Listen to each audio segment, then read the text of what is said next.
एक परिवार में 4 लोग रहते थे। पति पत्नी राज, रिया और उनके 2 बच्चे थे। स्वाति 18 वर्ष, स्पर्श 15 वर्ष।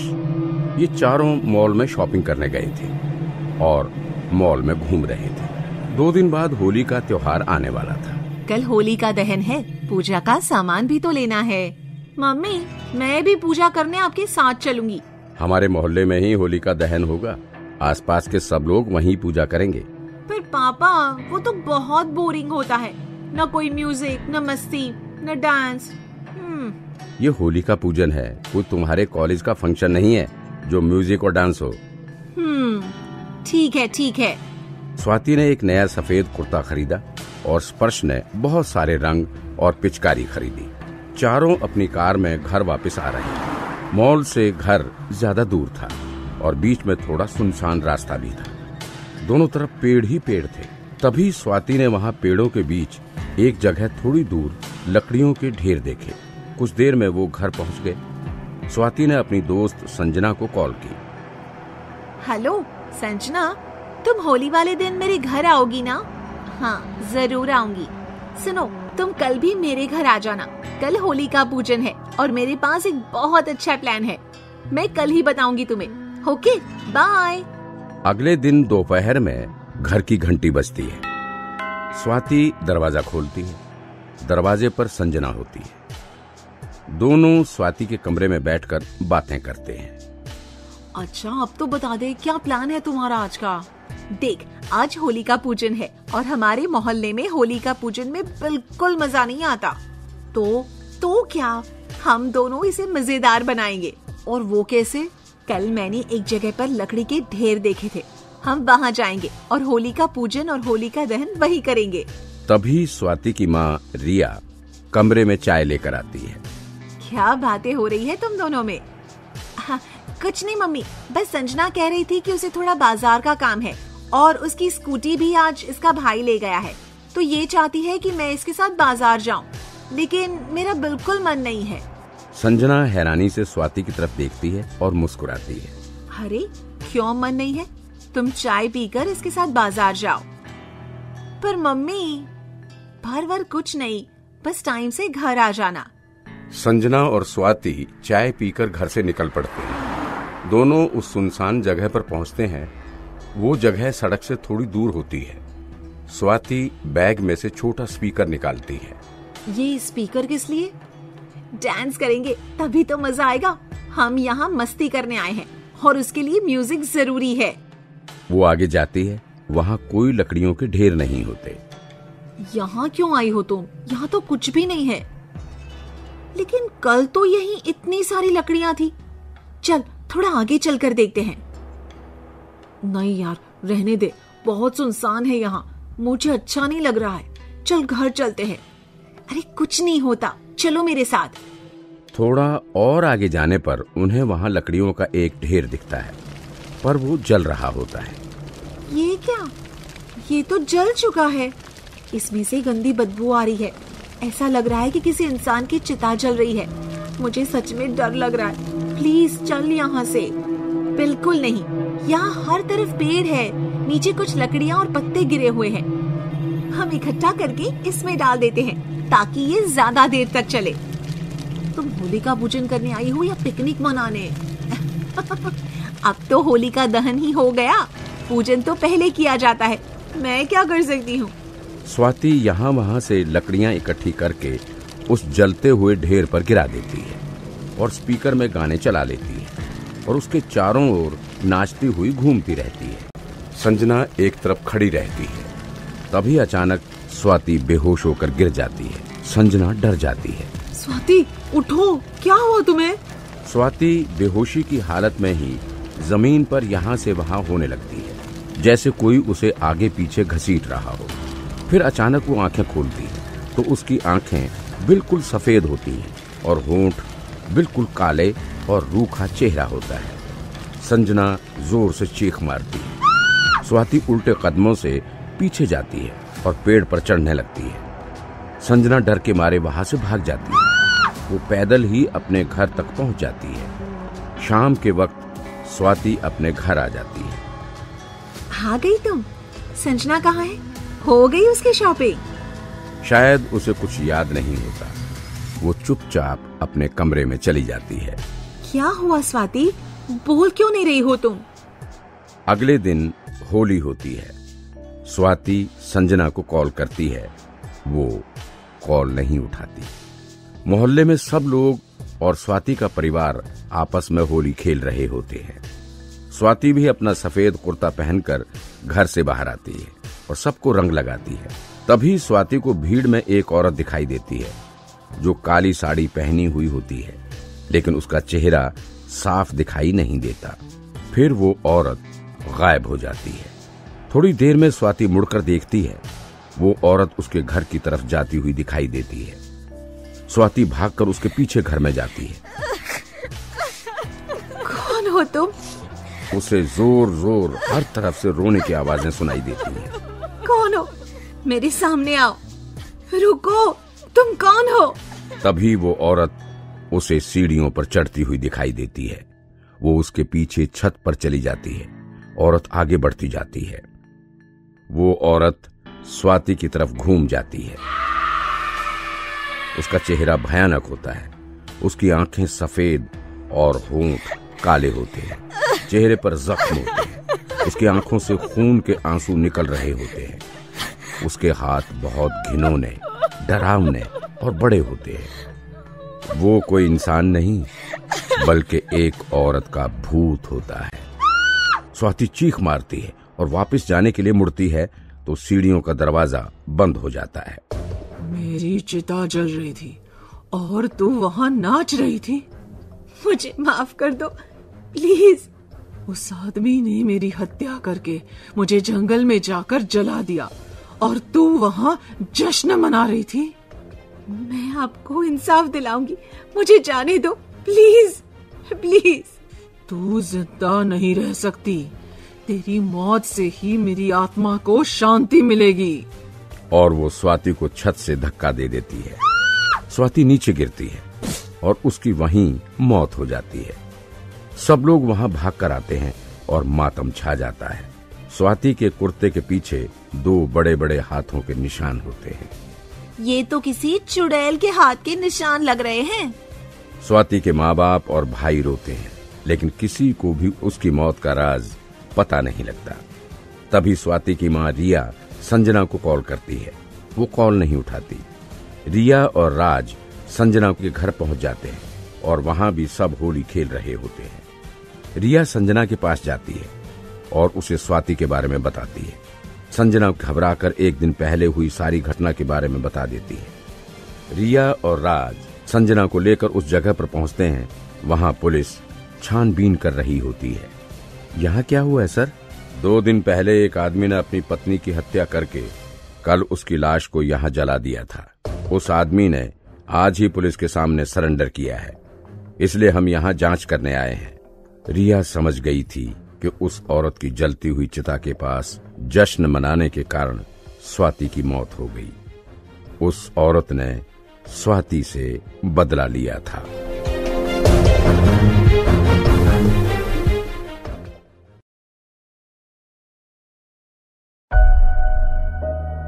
भूल भुलैया।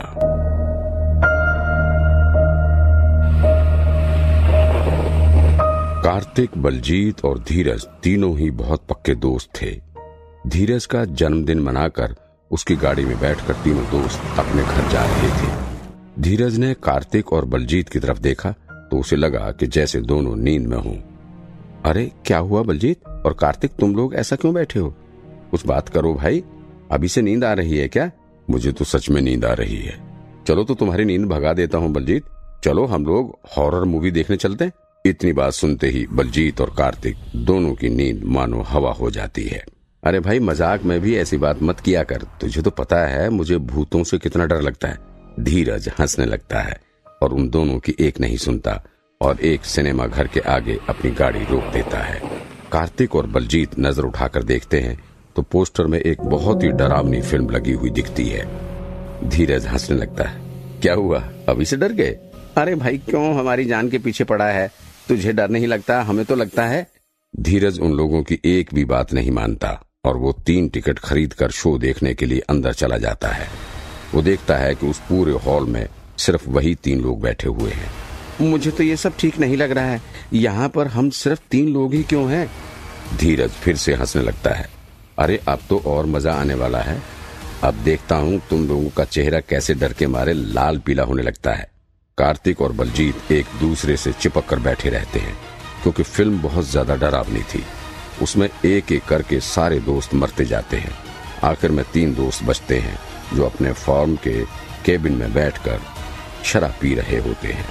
तभी अचानक से लाइट चली जाती है और एक दोस्त उठकर बाहर चेक करने के लिए जाता है तो उसे फार्म में से कुछ आवाजें आती हैं और वो उन आवाजों का पीछा करता है तो उसे सामने एक आदमी एक तेज हथियार लिए खड़ा दिखाई देता है। वो अपने दोस्तों को आवाज लगाता है लेकिन तभी वो आदमी अपने हथियार से उसका गला 2 टुकड़ों में काट डालता है। उसके बाकी 2 दोस्त उसे ढूंढने के लिए फार्म में अंदर जाते हैं और वहां पर उन्हें सिर्फ अपने दोस्त की लाश दिखाई देती है। वो अपने दोस्त को उठाने की कोशिश करते हैं लेकिन वो नहीं उठता। तभी अचानक से उनका केबिन आग पकड़ लेता है और वो जलने लगता है। वो लोग अपने केबिन की तरफ जाते हैं। वो पलट कर देखते हैं तो उनके दोस्त की लाश गायब हो चुकी होती है। वो लोग वहां से भागने की कोशिश करते हैं। वहां से बाहर निकलने का सिर्फ एक रास्ता था जो फार्म में से होकर गुजरता था। दोनों तेज रफ्तार से उस रास्ते पर भागते हैं लेकिन तभी बीच में पानी से भरा हुआ एक गड्ढा आ जाता है। पहला दोस्त उसे पार कर लेता है लेकिन दूसरा दोस्त फिसल जाता है। उसका पैर फ्रैक्चर हो जाता है। वो अपने दोस्त की मदद करने के लिए जाता है। तभी उस गड्ढे में से एक हाथ निकलता है और उस दूसरे दोस्त को पानी के अंदर ले जाता है। तीसरा दोस्त बहुत ज्यादा डर जाता है। वो भागते भागते सीधे अपनी कार की तरफ जाता है और जब वो अपनी कार की तरफ पहुंच जाता है तब वो देखता है कि उसके दोस्तों की लाश उसी कार में पड़ी हुई है। वो घबरा के पीछे भागने के लिए जाता है।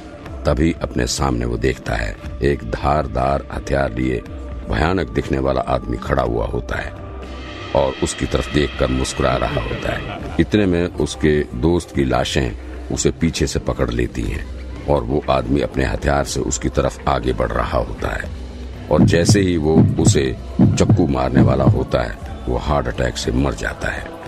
अरे बाप रे, मर गया। कितनी भयानक फिल्म थी। बलजीत भी कार्तिक की तरह अपनी आंखें बंद किए हुए था।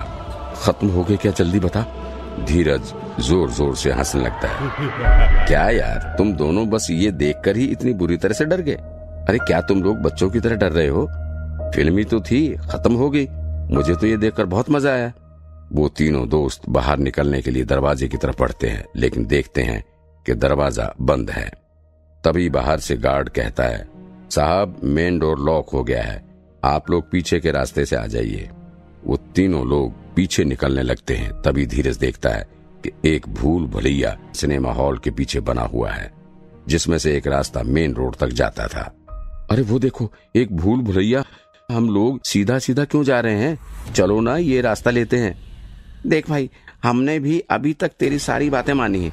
अब तू बस हमें घर लेकर चल, बहुत रात हो चुकी है। कार्तिक सही कह रहा है धीरज, मुझे बहुत डर लग रहा है वो मूवी देखने के बाद से। हम बस सीधा अपने घर जाते हैं और इस भूल भुलैया से दूर ही रहते हैं।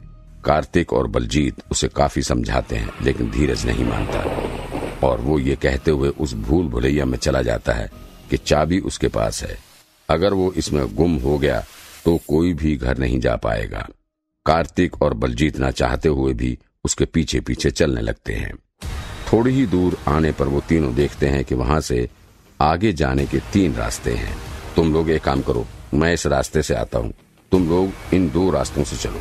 कार्तिक धीरज को समझाता है, देखो ये बचपना छोड़ दो। मैं जानता हूँ तुम ये सब हम लोगों को डराने के लिए कर रहे हो। हम लोग डर गए, हम लोग तुम्हारे जितने बहादुर नहीं है। ठीक है, अब बस करो। धीरज उनकी बात नहीं सुनता और वो उन्हें बार बार दूसरा रास्ता लेने के लिए कहता है। हार कर वो लोग उस रास्ते पर चलने लगते हैं पर धीरज जिस रास्ते पर चल रहा था उस पर आगे रास्ता नहीं होता, वो एक डेड एंड होता है। इसीलिए वो वापस आ जाता है और दूसरे रास्ते पर चलने लगता है। तभी वो देखता है कि उसके सामने उसका दोस्त नीचे पड़ा हुआ है और उसके ऊपर एक भयानक दिखने वाला आदमी एक तेज धारदार हथियार लिए खड़ा हुआ है। जैसे ही वो धीरज को देखता है अपने हथियार से कार्तिक को मार डालता है। धीरज बुरी तरह से डर जाता है मानो कि उसकी रूह कांप गई हो उस नजारे को देखकर, और वो दूसरे रास्ते पर भागने लगता है जहाँ पर उसे बलजीत बैठा हुआ मिलता है। अरे तू यहाँ क्यों बैठा हुआ है बलजीत? चल जल्दी, इस भूल भुलैया में खतरा है, हमें जल्द से जल्द यहाँ से बाहर निकलना होगा। बलजीत के पैर से खून निकल रहा था। बलजीत चिल्लाते हुए कहता है, मेरा पैर टूट चुका है, मैं दौड़ नहीं सकता। तभी धीरज देखता है पीछे से वही आदमी हथियार लेकर उनके पास चला आ रहा है। धीरज अपने दोस्त बलजीत को छोड़कर वहाँ से भागता है। जैसे तैसे वो उस भूल भुलैया से बाहर निकल जाता है और दौड़ते दौड़ते वो अपनी कार के पास आ जाता है, लेकिन उसकी कार खुलती नहीं। धीरज वापस मुड़कर देखता है तो उसे वही तेज हथियार वाला आदमी सामने नजर आता है। वो आदमी धीरज पर वो हथियार फेंक कर मारता है जिससे उसका हाथ घायल हो जाता है। धीरज को उसके दोस्त दिखाई देते हैं जो लाशों की तरह धीरज की ओर आगे बढ़ रहे होते हैं, जिनके सर कटे हुए थे, और वो धीरज से कहते हैं, हमने तुमसे पहले कहा था ये सब बचपना छोड़ दो, लेकिन तुमने हमारी एक नहीं मानी। अब तुम्हें भी हमारी तरह ही मरना होगा। इतना कहते ही वो लाशें धीरज के पास आने लगती हैं, जिससे बचकर धीरज भागने की कोशिश करता है पर सफल नहीं हो पाता, और वो दोनों धीरज के पास आकर उसका गला दबाने लगते हैं। धीरज ये सब देखकर अपनी आंखों पर विश्वास नहीं कर पा रहा था और उसका दिल बहुत जोरों से धड़क रहा था, मानो वो कभी रुकने वाला ही नहीं हो। तभी अचानक से उसका दिल धड़कना बंद हो गया और वो जमीन पर गिर जाता है। अगले दिन पुलिस वहां जांच करने आती है और पुलिस को उस भूल भुलैया में से मिले सबूतों से पता चलता है कि उन तीनों लड़कों का खून किया गया था, जिसमें से एक दिल का दौरा पड़ने की वजह से मरा था, और ये अपराध एक फरार क्रिमिनल ने किया था, जिससे सुनते ही सब लोग डर जाते हैं। और उसके कुछ ही दिनों बाद उस भूल भुलैया को हमेशा के लिए बंद करवा दिया जाता है, ताकि भविष्य में इस भूल भुलैया का फायदा उठाकर ऐसा हादसा कोई और ना कर सके।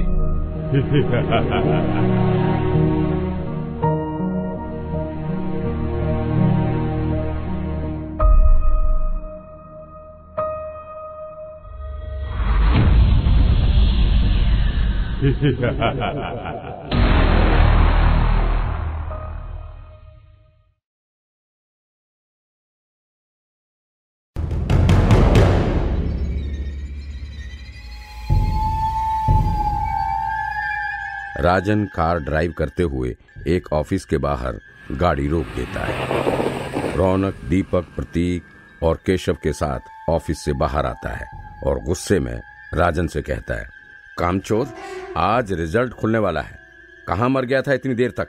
चल जल्दी गाड़ी चालू कर। जी मालिक।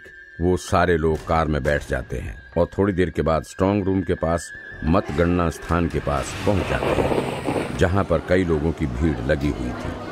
कुछ देर बाद रिजल्ट डिक्लेयर हो जाता है और राजन के मालिक के भाई की पार्टी भारी मतों से जीत जाती है। मालिक, आज तो बड़ा ही शुभ अवसर है, आज तो पार्टी बनती है। पार्टी तो होगी, बहुत धूमधाम से होगी। तो एक काम कर, एक हफ्ते की छुट्टी ले ले और अपनी फैमिली के साथ कोई अच्छी सी जगह पर चला जा, और उसके बाद रात को मेरे फार्म हाउस पर आ जाना। रौनक उसे कुछ पैसे दे देता है और फिर अपने दोस्त केशव, दीपक, प्रतीक के साथ नाचने लगता है। राजन खुशी खुशी अपने घर आता है और अपने मालिक की बात अपनी पत्नी को बताता है और छुट्टी मनाने अपने गांव चला जाता है। गांव से वापस आकर वो रात में उसके फार्म हाउस जाता है। राजन वहां पहुंचता है और देखता है फार्म हाउस के बाहर ताला लगा हुआ है। राजन अपने मालिक रौनक को फोन लगाता है, लेकिन उसका फोन कोई नहीं उठाता। लगता है मालिक बहुत गुस्से में है, मेरा फोन भी नहीं उठा रहे। तुम्हारे मालिक तुम्हारा फोन इसलिए नहीं उठा रहे हैं क्योंकि उनको याद नहीं है कि आज उन्होंने तुम्हें यहाँ आने के लिए बोला था। राजन पलट कर देखता है, एक बहुत ही सुंदर लड़की हाथ में एक अखबार लिए कार के पास खड़ी हुई होती है।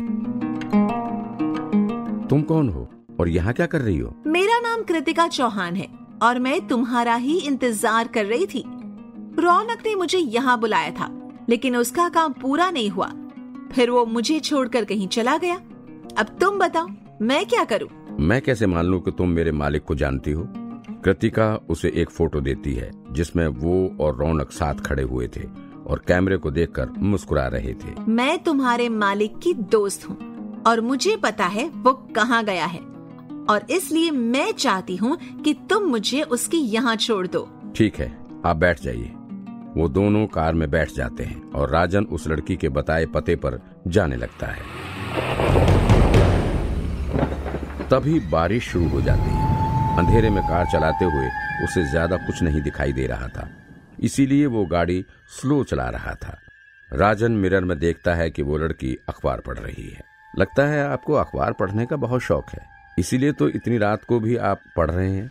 कृतिका पेपर को बंद कर देती है। तुम पेपर नहीं पढ़ते? जी बिल्कुल पढ़ता हूँ। आखिरी बार कब पढ़ा था? जी हो गए लगभग 1 हफ्ता। जब मैं अपने गांव गया था ना, तब मैंने पेपर नहीं पढ़ा था।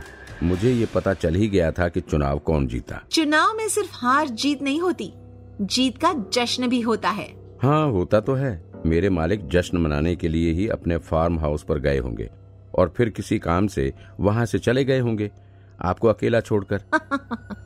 वो मुझे छोड़ना ही कहाँ चाहता था। राजन उसकी बात नहीं समझता। तभी वो दोनों लड़की के बताए पते पर आ जाते हैं।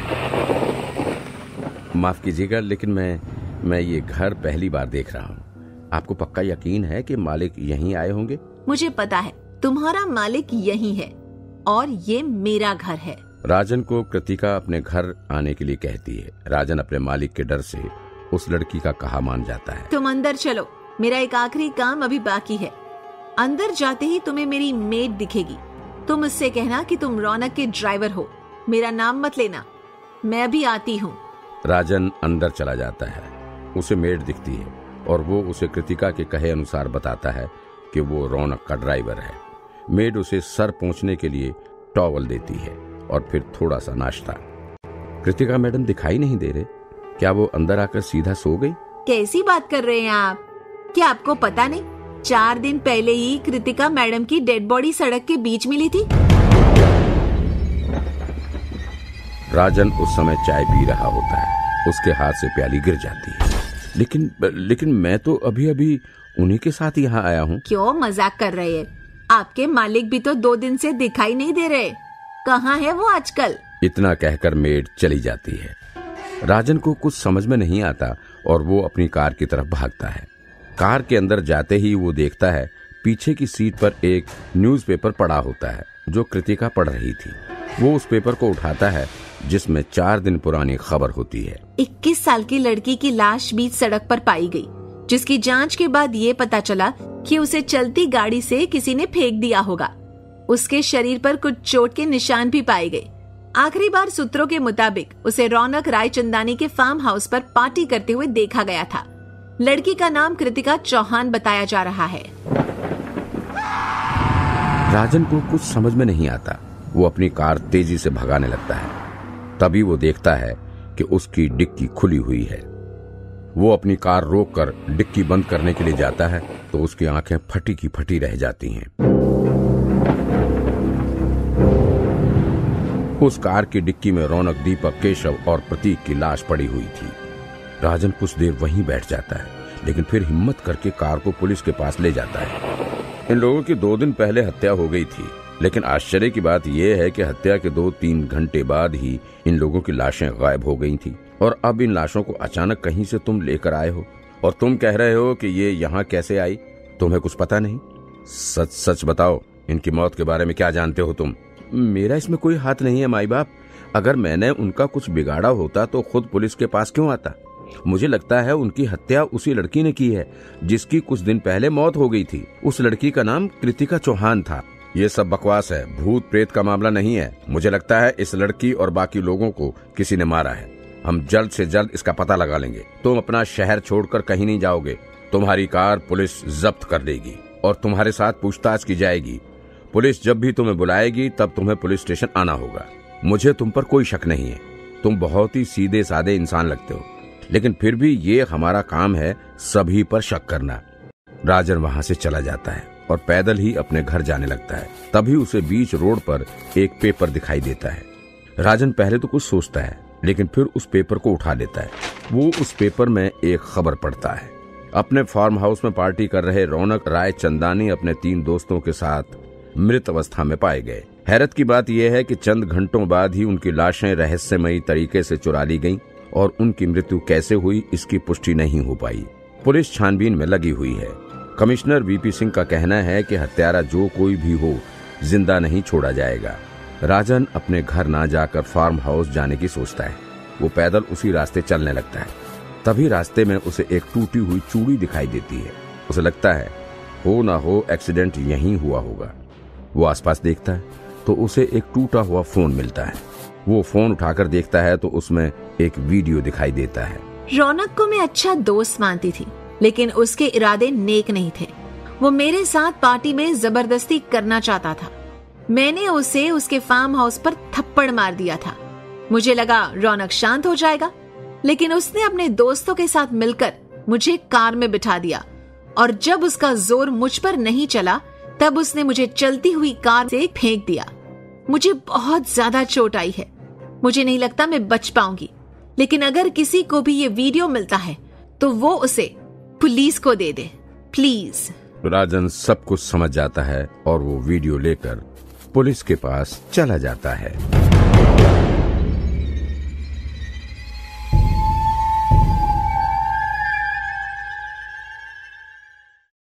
हमें पूरा यकीन है दोस्तों कि आप लोगों को ये कहानी जरूर पसंद आई होगी।